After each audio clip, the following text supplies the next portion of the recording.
Dan Evans clearly doesn't want to dwell on his much-discussed past. The British number 3 knows he lost time, and is well aware he has no one else to blame for serving a 12-month ban from April last year for testing positive for cocaine. Why waste energy on what's gone when the present makes much more pleasing reading for the 29-year-old? Since returning to the tour, Evans has spent 14 months steadily climbing the world rankings and is just a strong summer away from getting back into the top 50. Victory in the Surbiton Trophy earlier this month shows his game is in very good health at the start of the grasscourt season.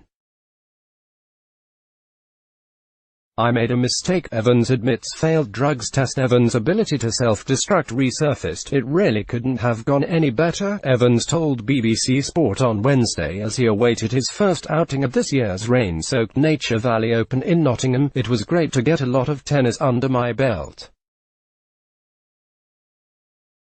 I played 5 matches and got better and better with each round, and I am really happy with my form. The grass courts suit me and my game.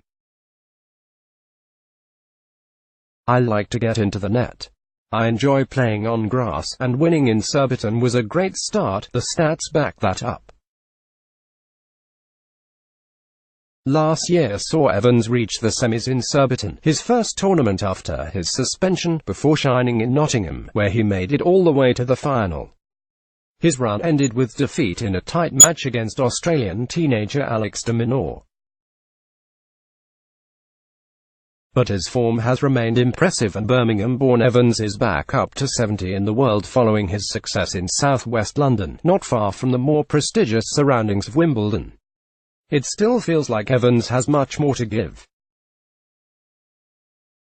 And while he doesn't want to put numbers on a ranking target, he wants to get higher than I was, namely the 41st place he attained in March 2017. Things looked to be pretty rosy around that time, but even before his drugs ban, Evans had spent much of his career fending off accusations of wasting his talent and not putting in the required amount of work to really break into the sports elite.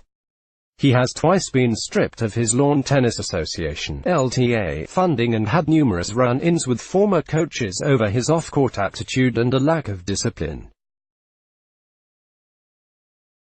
But he sees any past troubles as just that, past troubles.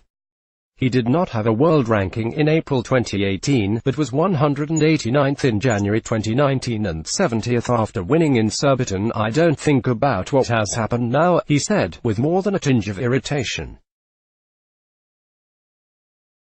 "It has gone. It's behind me. I have worked hard to get back where I am in the top 100 and am playing well. I don't think about where I could get to at Wimbledon, but if I make it to the 4th round then who knows." Analysis. Russell Fuller, BBC tennis correspondent. "I've felt for several months now that Dan Evans was going to be a very dangerous man to face on the grass this summer. He's worked very hard for the past 12 months, and his ranking is nearly where it was before the ban. If you look at his results for 2019 alone, he is a top 50 player, with Cameron Norrie the only British player above him. Evans has beaten John Isner and Francis Tiafoe, and came very close to beating Stan Wawrinka in Indian Wells in March. He has a lovely touch and a great slice, and so will always be very comfortable on the grass." Let's block ads. Why?